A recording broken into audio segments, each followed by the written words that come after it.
Oh, goodness. Finally got this working. Hi, this is Zach from Theology Gaming. I am this dude. I wonder if I can do... Oh, look at that. Yeah. Come into my world of wonders. We're going to play Dark Souls, and I have started with a thief whose name is, appropriately enough, Stabby. Yeah, I make myself laugh. But anyway, the point of this particular game is to show how either bad or good I am at it by giving myself more of a challenge than I do with being a giant, heavy strength poise build. So right now I'm going into New Londo Ruins, which is definitely not an area for beginners, in order to pick up an S-Dog. So, and you might be wondering, why am I going to pick up a rapier? Coffee. Well, because I want to pick up a rapier, and I really don't want to stab people the whole time. So, if I can remember where this thing is, then I think I'll have a pretty good chance of finding it. Oh, okay. Fast roll, yeah. I did not have fast roll at all when I played, so this is kind of a different thing for me. Oh. Stab. And my character's name, appropriately enough, is Stabby. So, if you were ever wondering... Oh, blacksmith down here. Secrets. Well, this is... I'm not going to do this. You know what? Just about everybody else on the internet kind of reads these dialogues and thinks about it. So... And that's it. Goodbye, then. Keep your head... Yeah, I will. And where's this S-Dock? I know I looked at a map and everything, figuring out where it is, but you know what? Right now, I don't know where it is. Oh, there it is. Let's see. Goodbye, random dude. Okay, here we go. Do I even have the strength to equip it? Yes, okay. The S-Stock is a long rapier, and the rapier item set is more about stinging like a bee, float like a butterfly, all that jazz. Now, the rapier is actually one of the longest ones in the game, so a lot of the time I'll end up kind of just stabbing at things really closely and poking away. Sorry, coffee breaks will be intermittent until it's over. But it should be pretty fun and or interesting to do. And maybe I'll just wander or not and talk about things as I go. Alright. Off we go to the first couple areas. Oh, I'm also giving myself the arbitrary restriction of not using a great shield. But I may break that promise later, in the same way that I may need magic to enhance my damage past the rapier's pretty low damage overall. Now, they do get a giant critical bonus on backstabs, so I think that's what I'm going to be doing. Backstabbing or ripostes, either or. And I know I could have gotten the Fire Link Shrine thing, enhance my Fire Link Shrine thing, but you know what? I don't care. Let me go get all the items in here first. Where am I going? Alright, so I'm actually going to talk about Theology Gaming things right now, because I can. And I've been discussing with a few people about the concept of identity. Now, identity is kind of this construct of modern culture, I would say. At least from my reckoning, in biblical texts, a lot of the things referring to the heart or that sort of thing are not necessarily referring to individuals. They're referring to groups of people. So, like in the Old Testament, you've got the Israelites, or in the New Testament, you have the church. And a lot of times when it says it's, God is looking at the heart, he is looking at the individual heart, sure, but he's also looking at the community of people who are figuring out things together and not necessarily by themselves.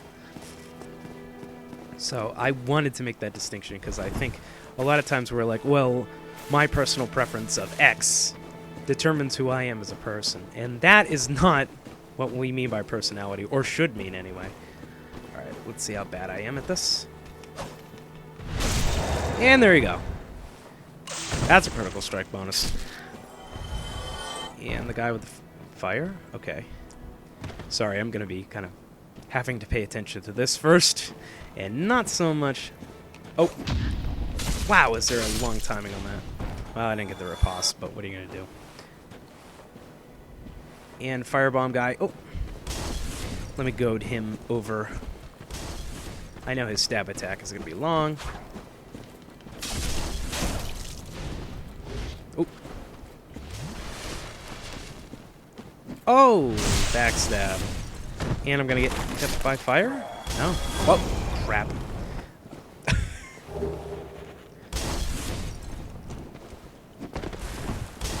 Back to talking about identity. So identity is not the thing that we usually do when we talk about identity now is, oh, like, I believe X, or I have personal preference X. Like, I enjoy Marvel superhero movies, for example. And, you know, that's all well and good. But, you know what, that's not really identity. That's brand identity. That's modern. That's new. Marketing people know how this works, okay? They're looking at you and your preferences, and they're saying, how can we appeal to the widest variety of audiences possible? Or they're saying, how can we appeal to audience X, which is maybe your particular subcultural thing. And it's even goes down to what kind of coffee you drink. Oh, I don't drink Starbucks. Oh, I drink Dunkin' Donuts, whatever. And people who are in charge of companies prey on that because they know that you're going to do those sorts of things. They know that you want to associate with something that's greater than yourself, and so they're going to take advantage of that. Oh, goodness. Okay, I'm just going to stab him. But in times past, we weren't defining identity by how interesting or introspective we are or how much we thought about the meaning of life. It was more like, what exactly are you doing? What do you do? It's not, you're not defined by how you think or what you believe, because what you do believe will come out when you actually do something about it. I hope that makes sense. Because, I mean, go through the Bible, right? It says, like, you know, God is great, and why is God great? Because of his great deeds. That's how we know that God is a good God, and that God is love, right? Because God demonstrates love through a variety of means, in a variety of circumstances, throughout history and throughout time, which are recorded in the Bible, and that makes a lot of sense. And the Bible is not a historical document. It's a document about how God loves people. And I knew I missed that the moment I saw it come out.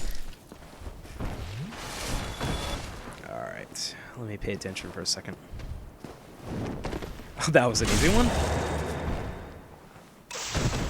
Again, that was part of the point, right? And if that doesn't make sense, well, I don't know what I'm supposed to say here. Firebomb.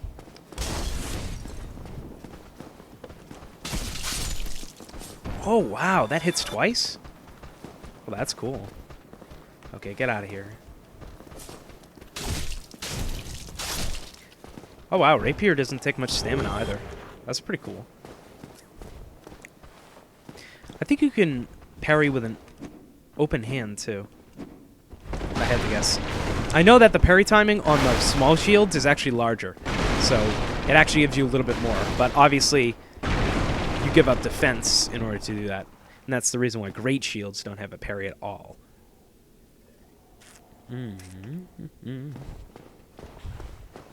Yeah, so, like, this is the target shield, I think.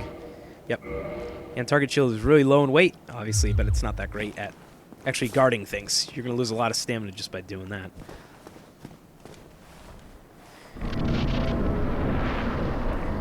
Alright, where am I going? Shiny!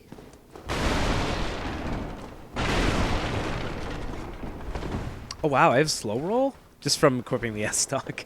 Wow. Alright. You know what? Alright, I'm gonna go back the other way. Not because I'm afraid of the dragon, but because I'm missing things.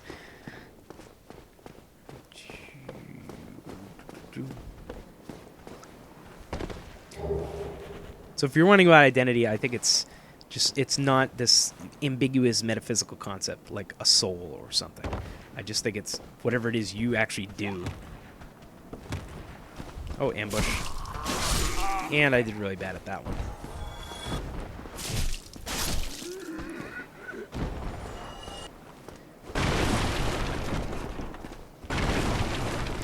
And well, why not? Just let me list some of my other pet peeves, because, oh, look, that's an ambush. So other things that people say. I don't understand the impetus to turn the Bible into a historical document. And that sounds kind of weird and strange. Or to turn the Bible into a science booklet. You know, like God created this in 7 days, and therefore we should put a scientific enterprise around it. No, of course, there's problems with that. The first problem I can think of off the top of my head is that it's, well, do you think the people who read that knew what science was? Do you think so?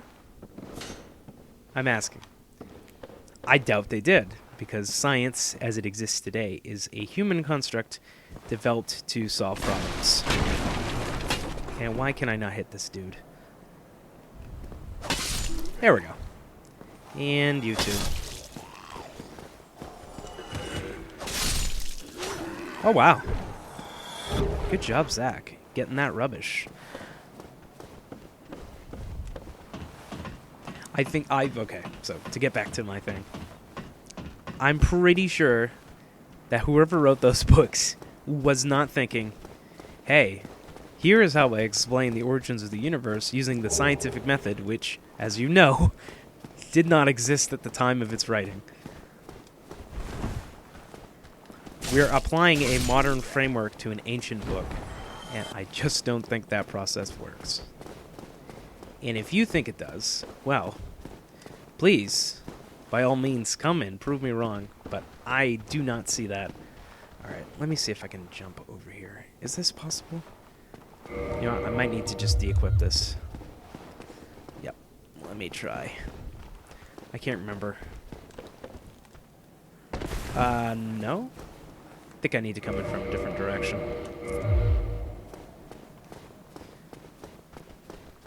Because, I mean, just think about how absurd this is. Just trying to, like, oh, I will explain how the Red Sea got parted. Or I will explain... sorry for the frequent drinks, but you know what? I need my caffeine. Or explain how the Red Sea parted, or how, you know, it's like Moses turns this into... Like, it's an inconsistent criteria. How would you ever figure out, right, how Moses turned the rod into a snake? I mean, does that concept even make sense? Yeah, bad habits. I need to go get that dude. Oh, no, no, no, no, no, no, no, no.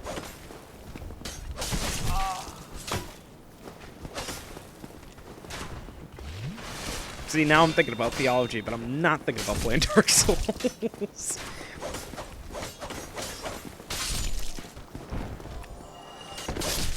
Oh, that was neat.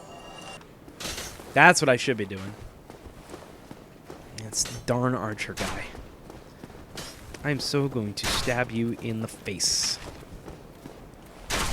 What? You think I'm really gonna let you drink that? Look, I've even got an arrow sticking on my chest. This is hardcore, dudes. Alright, let me go get this shopkeeper over here. Did I miss something? Yep.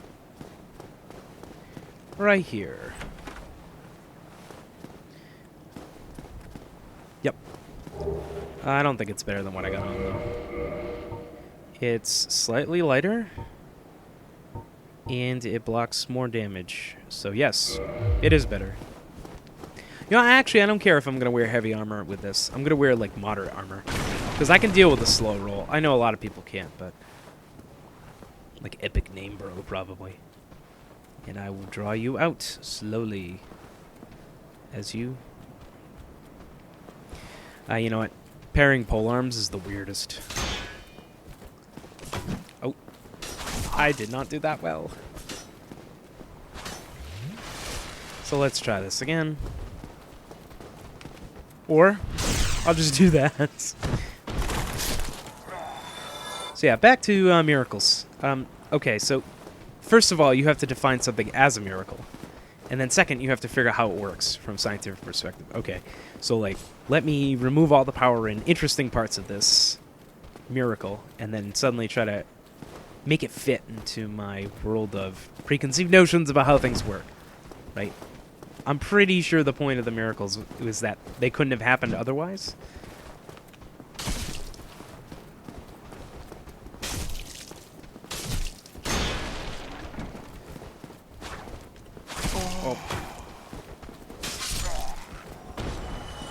And that if you were trying to make them happen, you wouldn't be able to. So you can go and explain them all, and if you like doing that, go ahead. But I just don't see the point in it. Does it really matter in the long run? I mean, are you going to make somebody believe that Jesus Christ is Lord and Savior just by telling them, oh, good, we've explained how he came back to life, you know, through some kind of magical poison or something? Uh-oh. I think I destroyed your stuff, dude. Well, now, you seem to have your... Alright. He's a shopkeeper. And he does shopkeeper-esque stuff. Residence key, bottomless box. Now, standard rapier, I probably should buy. Just for variety's sake. I know there's like 3 or 4 of them in the game, so I should go with it.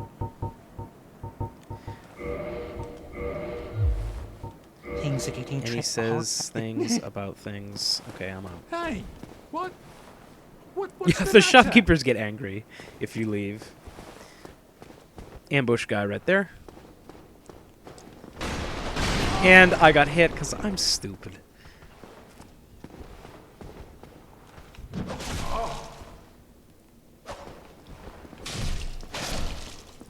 You know what? If you can press the attack, don't bother parrying it. Just go for it. Oh, what is this way? Oh, yeah. This huge group of dudes. Now, the trick is to figure out whether he's going to jump at me or not. And he didn't. I'm thinking this is like a fighting game and I'm supposed to parry at like some weird time. Okay, get over here. Get over here. Come on. Come on. See, that's the jump.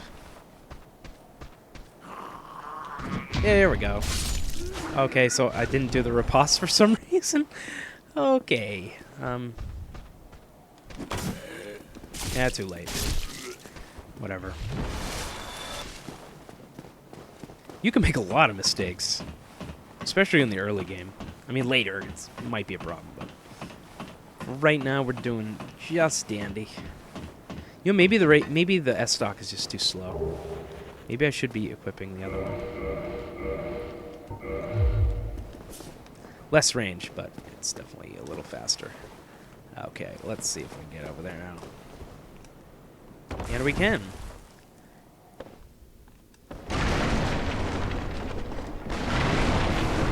Yes, I like smashing things.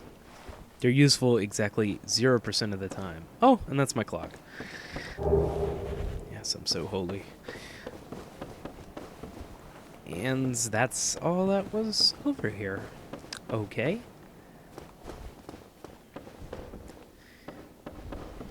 And, yeah, they're not going to let you run back there.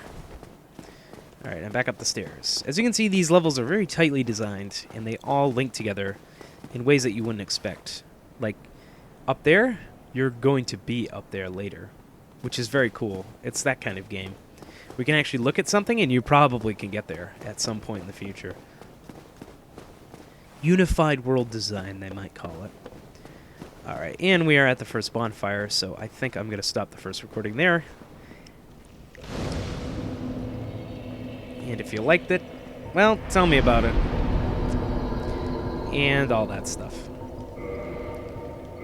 I don't think I'm going to be using any of this stuff, but let's see.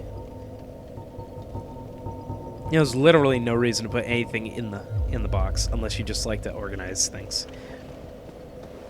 So I rested the bonfire. I did a bunch of stuff. There you go. All right. See you guys next time. If there is a next time.